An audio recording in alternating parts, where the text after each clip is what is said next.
Check it. Check it.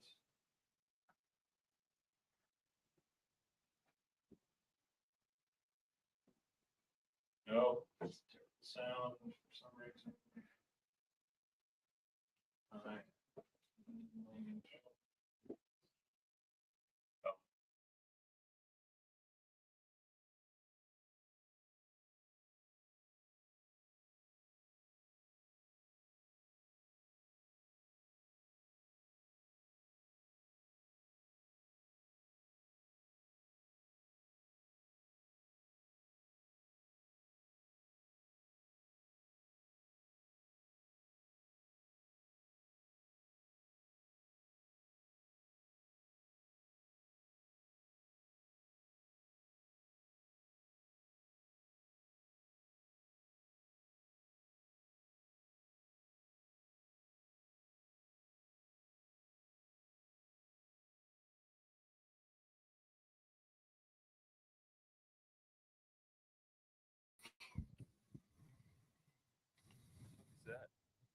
I think that's him.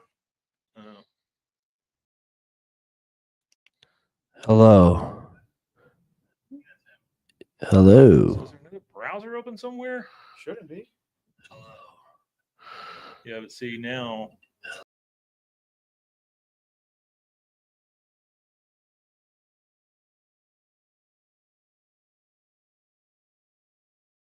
Yeah, it removes the audio as soon as you take me out of the room. Maybe we need to Hang on one second.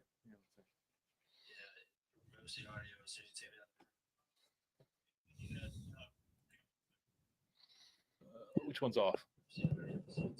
Oh, there you go. That one? Yeah, click. Doo-doo-doo-doo.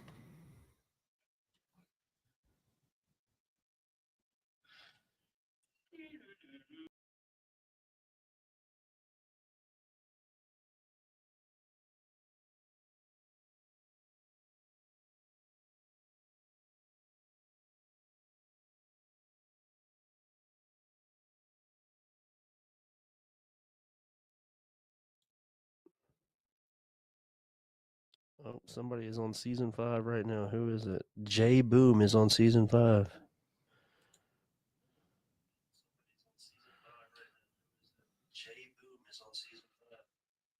Hey, Mike. What if we unplug that from the computer since it's using your camera, and just plug it into that audio? Yeah. Yeah.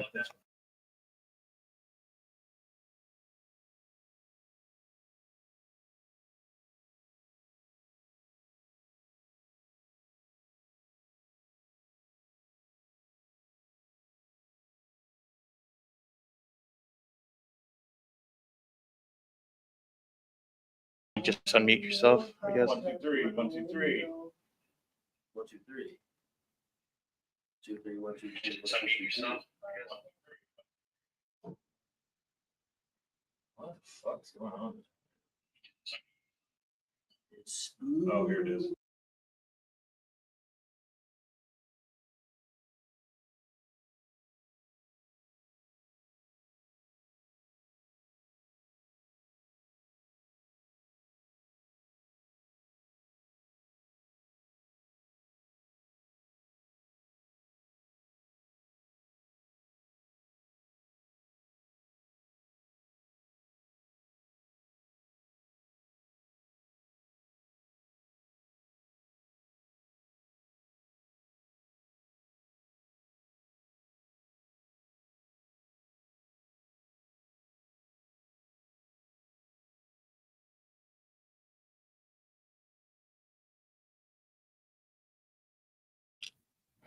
Okay, 1, 2, 3. Test. 2, 3, 1. Test. Test 2 testicles. Okay. Yeah, we're good. Turn us down just about a mark there. Both of those. The other one too. There you go. Okay. All right. Cool. All right. Wow. Wow. Sorry. It's a rough one. Okay. Yeah. We're just doing one. All right. We'll see. Hey, man. Your testes sound good from here? Oh, we had some stuff come up, so I'll tell you about it here in just a second. But thanks for being here, Artie. Appreciate it. So I need to turn my phone down so you can't hear that. All right, here we go, guys.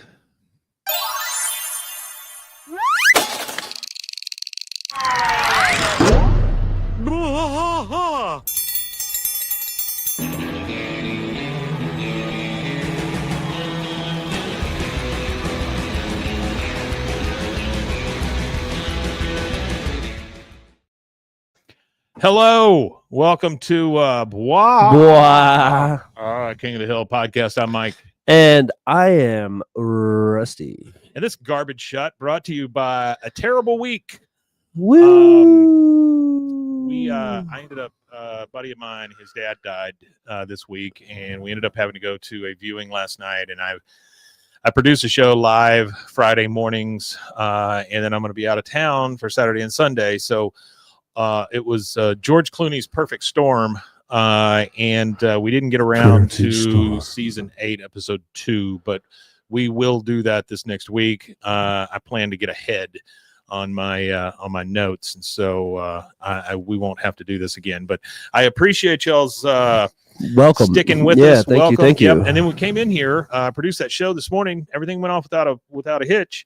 We get in here to do Bwaaa, and one of the cameras doesn't work. The board flakes out on us. I mean, it's been a calamity of errors. Yeah, Artie, that episode is the skateboarding Jesus episode, right? That's the next one that we're doing.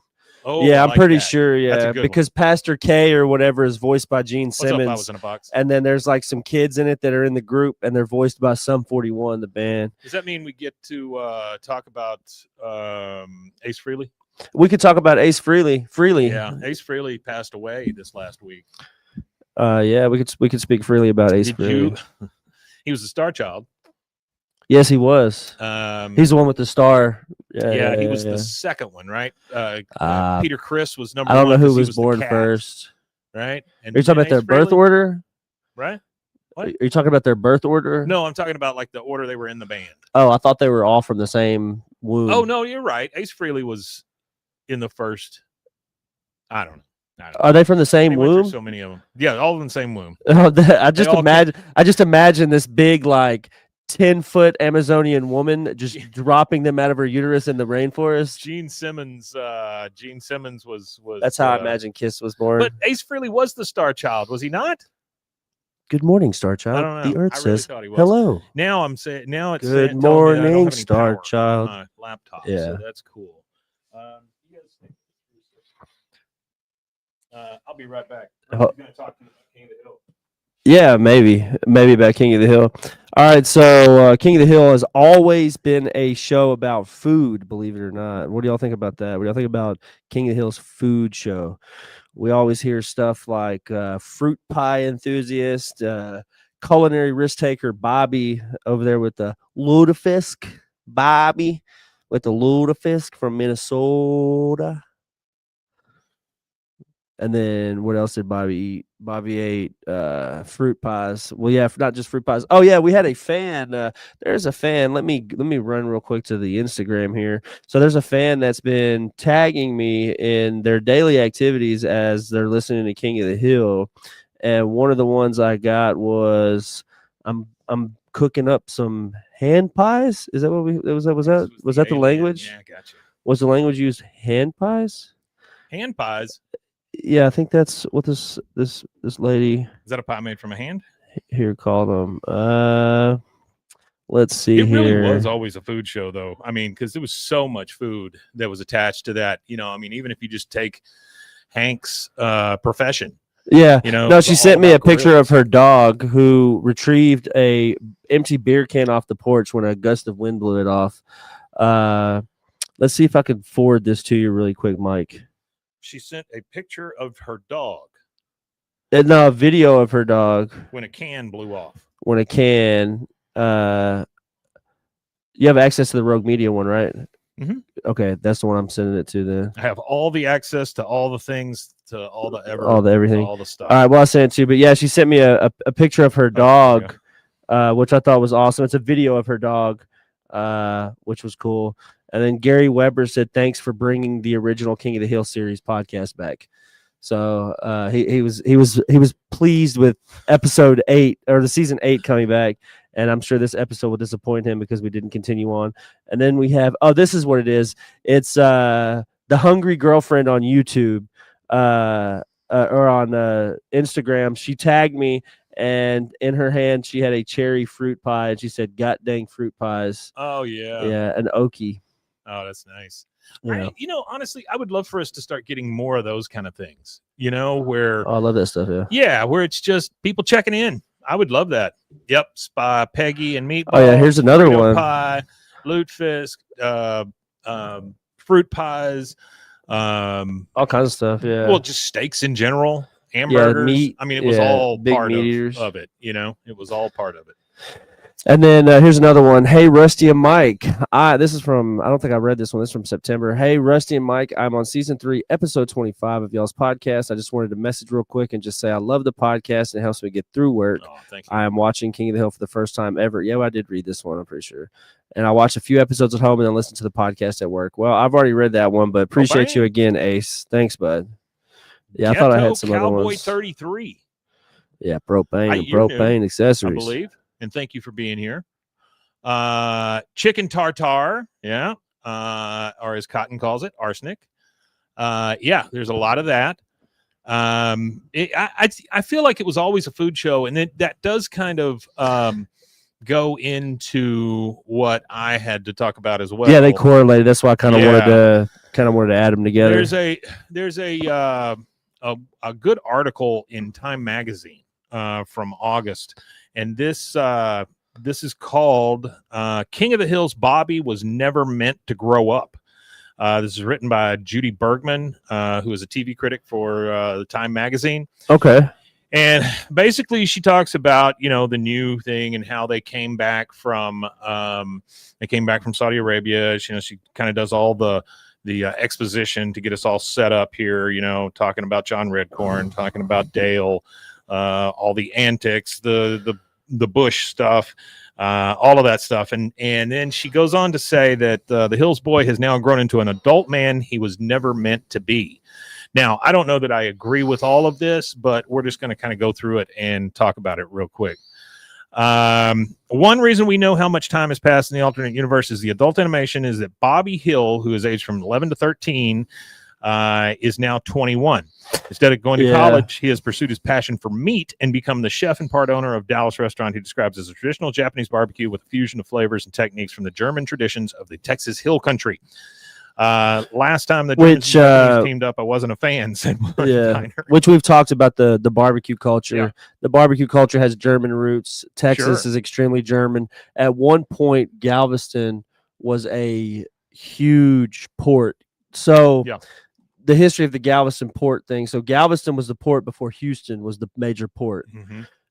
Houston is a little more up into the bay. You got to go up into the bay to get to Houston.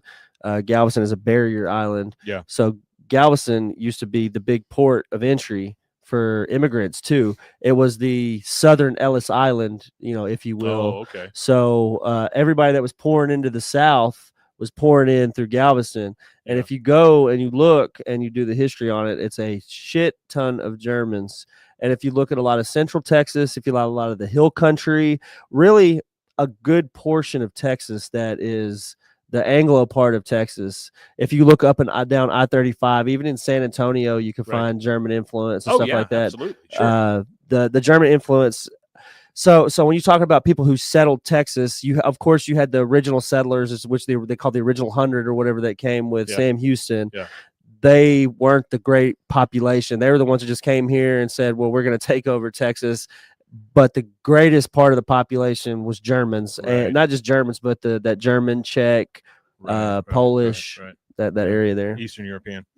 Yeah, European. So she says something about Bobby growing up, and then goes about the first episode where we see Bobby coming out of a dorm after he's spent the night with a girl there. Yeah. She says, what is Bobby doing on said campus? Exiting a dorm where he's just spent the night with a college girl who told him that their hookup was a one-time thing, sent him on his way. This moment is preceded by a cringeworthy scene in which Peggy is awakened by her ringing cell phone. It's Bobby butt dial, all heavy breathing and moans. In theory, I am pleased for Bobby Hill. Good for him. He can get it. but hearing him have sex, no, thank you. So she is a little weirded out by the fact that Bobby is now sexually active. He's grown up.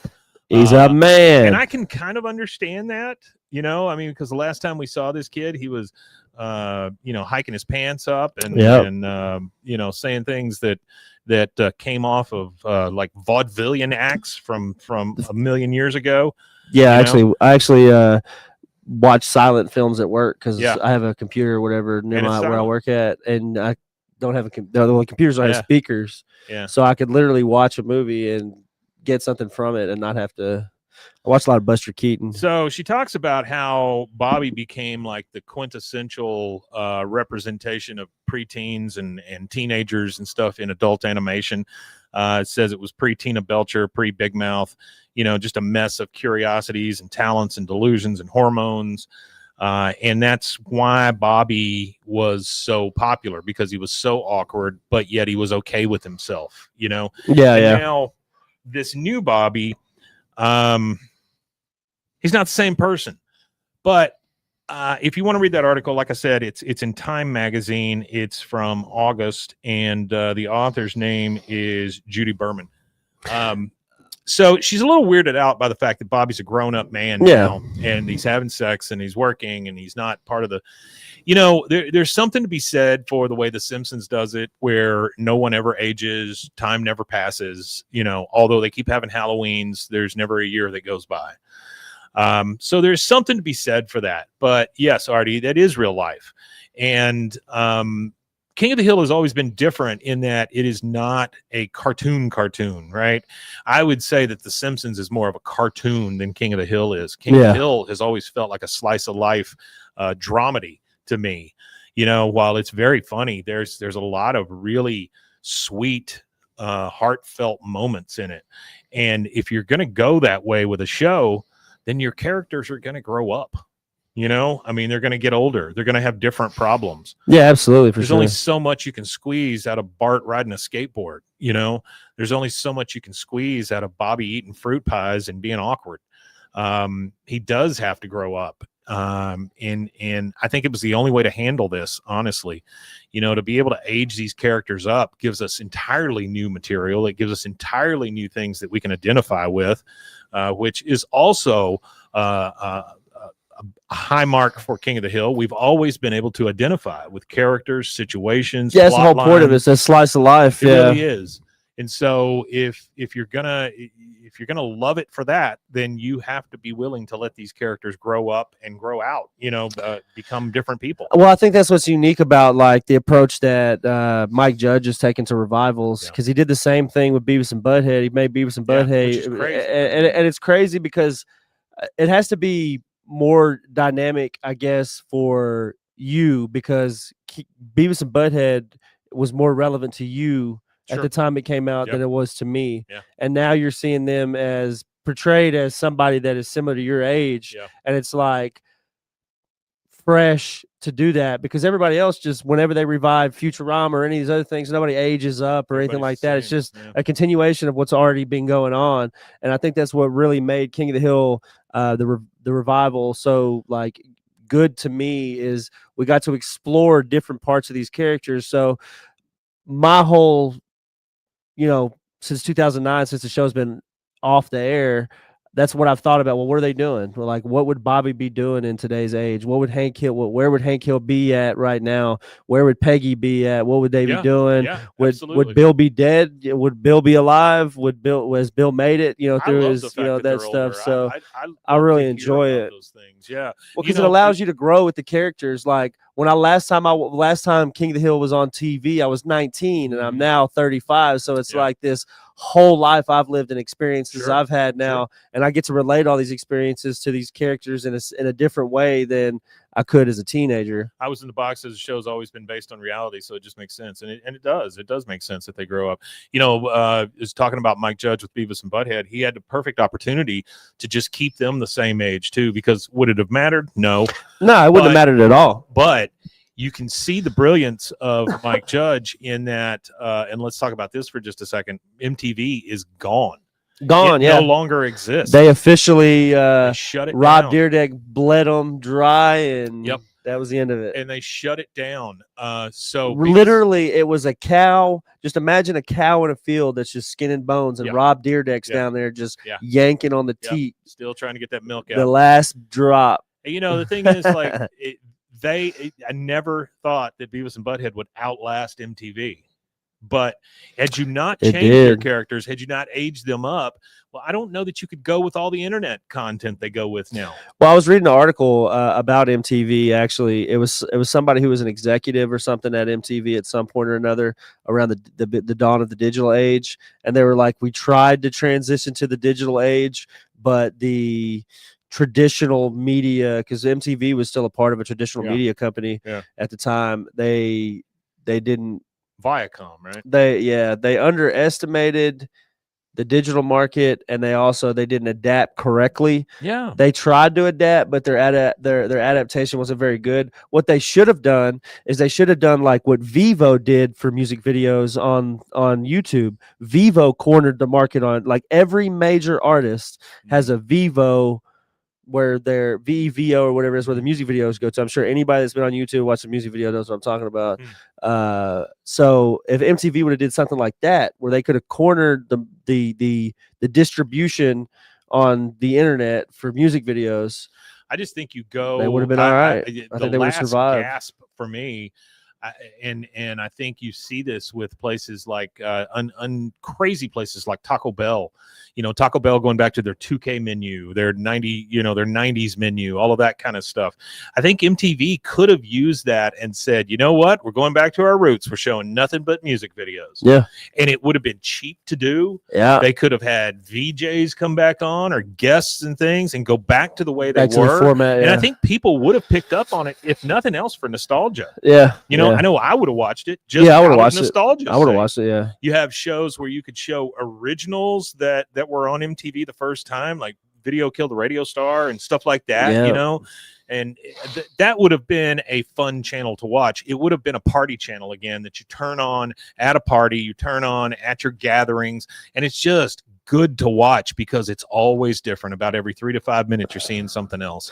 yeah. It's kind of like when Blockbuster had the opportunity to buy Yes, Netflix, but yes. said no. Absolutely. Imagine that. Absolutely. Imagine that guy who has to go to bed Yes. every night, Yes. and his wife clicks on the Netflix app, and he's got to hear the ta-dum. Nostalgia does sell. You know, I mean, you in larger cities. Yeah, I used to own 3 little video stores, and in larger cities, they have video store museums and stuff like that. I mean, Yeah, nostalgia does well. I was on the elevator here in the Alico building yesterday with a lady that works for Amicable Life, and she had and I know why she had it on. It was a Dolphins hat and an MTV like windbreaker. Right. And it's because the colors matched. Right. That's why she had it on. But I said, hey, that jacket, that's going to be worth something. She goes, what do you mean? I said, MTV, they shut it down. You know, it's not going to be a thing anymore. She goes, oh, my God. yeah. And she MTV's was like, done. yeah, I need to go home, take this off and put it up, you know, because it was just MTV all over it. Yeah, MTV's over with. I don't know, man. I just think. Do you think that noise bothers that guy, that Blockbuster guy, that ta-dum? Oh, You well, think I know that it haunts bothers him? me. I can't imagine if I passed on it. Yeah. I bet it bugs I the bet crap you. out I of bet you. He's just driving to the store or something, Uh-huh. and it just It hits him. says Just it's probably ta-dum his in version of ear. tinnitus. It just happens in his ears over and over and over. Just real quiet. Ta-dum, Ta-dum. ta-dum. Yeah. Yeah. Yeah. Damn. This could have been a world ruled by Blockbuster. It Well, you could know, have. and Burger It very King. well See, could have. all right, I just got through reading That's right, he the punches a Burger wall every King's time he- founders book, like I was telling you last Yeah. week, and I Burger love those King stories, by the way. literally could have died. Yeah. Burger King could have completely faded away into non-existence. So, in the '60s, in their rise, they had a problem with cash. They had a problem. They were always trying to find money and Yeah. funding and stuff like that on their rise up. Like the CEO, the guy that wrote the book, was only paying himself like $32,000 a year. That's a lot of money for the '60s, Sure. but for a CEO of a company that has 500 or 600 different stores, that's not very much. And he even said in the book, he said, me and the guy that he was helped building it with, they said that they both took less money because they were more worried about building the brand than Yeah. they were Yeah. about pay in their pockets. They were more worried about making sure the franchisees were taken care of and stuff like that. Absolutely. So they ended up selling the company to Pillsbury. Okay. And when they sold it to Pillsbury, Pillsbury had this traditional business vision that just doesn't work for Burger King. Burger King had a I specific can see business that. model, and it was similar to McDonald's model, but McDonald's at the time was killing the real estate market. And right now, it's still the largest, and it might even be international now and not just national. But Largest landholder. I know in the United States for commercial, they own the most commercial property in the United States. And that's what they were doing. So Burger King tried to copy their model, but Pillsbury just didn't believe in that model of buying the land and doing the land. So what they would do is a developer would buy the developer owned the land. Yeah. The developer would then pay to have the property developed and have the Burger King built. And then there was a structured contract to where the money from the business would eventually go back to them. They would get paid out, in time kind of thing with through the business. And that's how their business model was. But a lot of it, Pillsbury started doing corporate stores and stuff like that, where that wasn't what they wanted. They wanted to franchisee it all out and everything. And it almost failed. They had a lot of, do you remember Herb the Nerd or something like that? There was like this horrible campaign. Yeah, he was something like that. He was like a guy who didn't know anything about burgers or something like that. Yeah. And what it was is they had this campaign where it was rough. If he popped up in the store, that like everybody in the store would get something. Yeah. So they thought that people would go to Burger King based on the fact that this guy was supposed to, that he might be there. So they had 600-700 stores or so, or thousands of stores at that point. The guy can only be in one store at a time. So like it really didn't drive any customers. When I was a kid, Burger King was a big deal because they were the place. No, Burger King isn't dying anymore. It was. Burger King is the number 2 burger in the international market. They were a place where you got the cool prizes. So like when Star Wars came out, that's where you got the glasses, the collector's glasses. Yeah. When the Disney stuff came out, a lot of the times it was at Burger King, not at McDonald's. Yeah. So McDonald's saw all that, and they went nuts, and they bought up all those partnerships, and that's how you got the Happy Meals. That's how you got all the toys that you did. That's King really what revived a lot now. of Burger King. That was the chicken sandwich was like their big thing. Once they started Chicken sandwich wars, never forget. Yeah, once they started kind of doing a little bit of innovation, it was like that in the late 80s. They had like a new change in like management, and the guy that changed it, he just was focused on what needed to be done, and they kind of revived. Well, it's kind of like the guy who's taken over for Red Lobster now. That guy came in, and he has saved that franchise, brand. Yeah. And they are really starting. They get number one. They got rid of unlimited shrimp or whatever it was. What they all need to get away from too is the frozen shit. Yeah, but they'll never get away from that. Yeah. That's a business model. That's the thing with Burger King too. Is they created They created 3 separate businesses when they were first starting out to support the Burger King business. Burger King did? Burger King. Okay. They created a construction company to build their own stores. So the guy that was already building their stores, they went to him with a contract, said, "Can we do this? I think it was shares or something they gave him in the business, or they paid him X amount of money in the contract." So they set that up. That's called like First Construction or First Florida Construction or something like that was the name of that company. Okay. Then they started a kitchen equipment company. So the original Burger King was called Insta Burger King, and it was 2 guys that started it. Yep. Well, those guys ended up selling all the rights to the guy that wrote this book. His name's James McLemore or something like that. I can't remember his name exactly. He loves thrift shops. But they sold the Insta Burger King. They were doing franchises, and that guy ended up buying all the stores they had and buying the rights to Burger King and dropped the Insta. But they had this thing called the Insta Broiler. Yeah, I know a ton of Burger Kings that close, but they do that. They close in markets that don't succeed, and then they build stores in markets that do. Burger King is the number 2 international chain for burgers. They fight with Wendy's. It goes back and forth between them.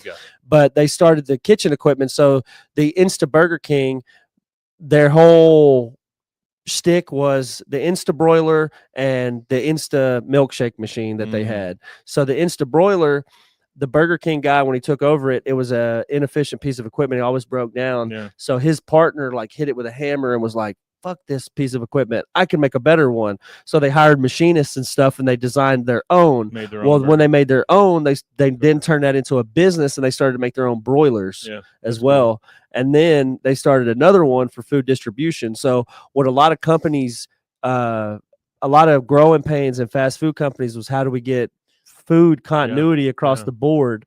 So he started his own food distribution. They So were able to control those three parts all of to be able to control it. Yeah. And those three parts for other business. Which was unprecedented at the Pretty much. time. Which was unprecedented at the time. Well, no, actually, it wasn't to love the support. BK It was knowledge. only to support Burger King. It wasn't to support Yeah. any other businesses. It Yeah. was to support all the franchisees. So the franchise owners would then buy the products from Burger Right, King. right. So they didn't have to go buy their products from mom and pop. They Yeah. could buy it all through Burger And King. that's become a staple for most franchises at this point. You have to buy your Yeah. stuff from us. But you know, the eventually franchise host. eventually it phased out because Yeah. he allowed them to acquire they could get their own ingredients from somewhere else. They Yeah. just had to be matching ingredients. Yeah. So eventually all the franchise owners are so far away, it just doesn't make sense to buy it from him. So it love phased that out eventually. kind of. but- Artie says we had a Burger King on his campus that was part of the business program teaching kitchen, restaurant management, hospitality franchise. That's cool.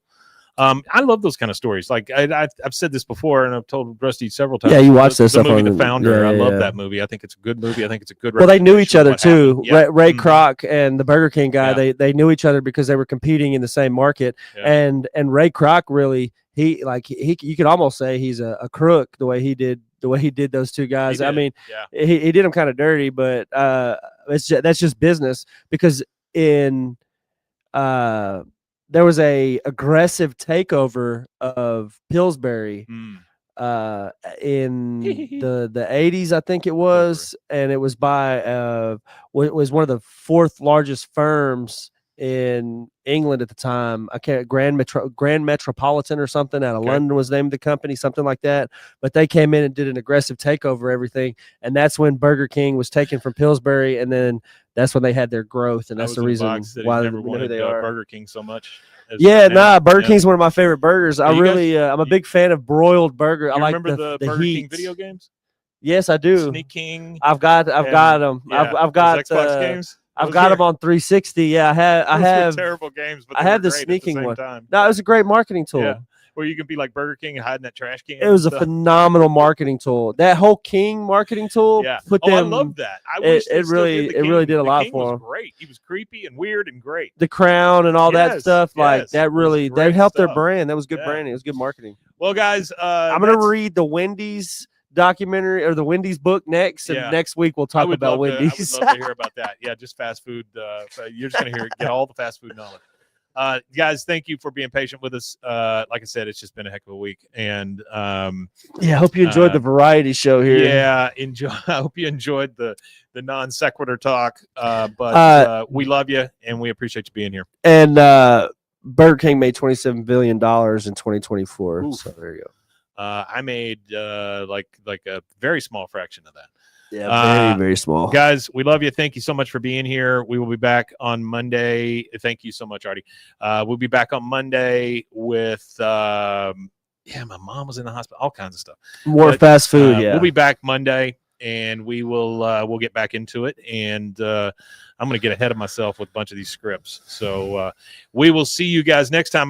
But you want to tell them where they can find us if they need to? Yeah, if you like this episode and you want more episodes like this, This episode. go ahead and drop us an email at bwaaakoth@gmail.com and let me and Mike know if you would Yeah. like to hear me and Mike talk about stuff that's More not fast King food. of the Hill, whether it's fat, just anything, whatever you want to hear us talk about. I'm a wealth of Tell us how much you love this trivial shot. knowledge. This shot is awful. I've also got some weird German knowledge to end it with. So just to wrap this up and get out of here, because the studio's Yeah. got to be wrapped up Yeah. for another show. So Pete Sousa on his way in. yeah. So the quick fact about Germans in Texas: Yeah. Germans in Texas were they're actually the only group of Europeans to never violate a treaty that they made with a Native American Oh, group. wow. Huh. They made a treaty with a group of Comanches, and they never broke the treaty. The treaty existed up until Texas became a part of the United States, and the United States did what they do. Also, they were very against slavery. They're abolitionists, if anything, and they were against conscription. So the Confederates came down to Texas to say, hey, it's time for y'all to go to war. Right. The Texas Germans actually fought. There was actually a skirmish between Texas Germans and the Confederate Army. They were massacred, but they fought against them to stand up for their principles. Nice. It was called the Massacre at Nueces, Okay. Nueces, if y'all want to read about that. There you go. All right. Well, there you go, guys. I think you're more well-rounded individuals now for having listened to this. Yep. Either that or you're dumber, one or the other. Bar Rusty, trivia experts, if nothing else. Let's get the hell out of here. One thing left to say. Weema Tanya. Weema Tanya indeed, guys. See you later.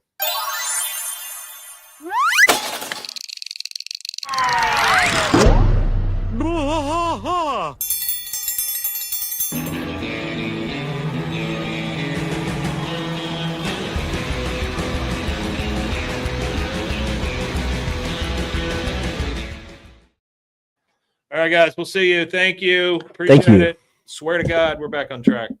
We put our 10,000 hours in.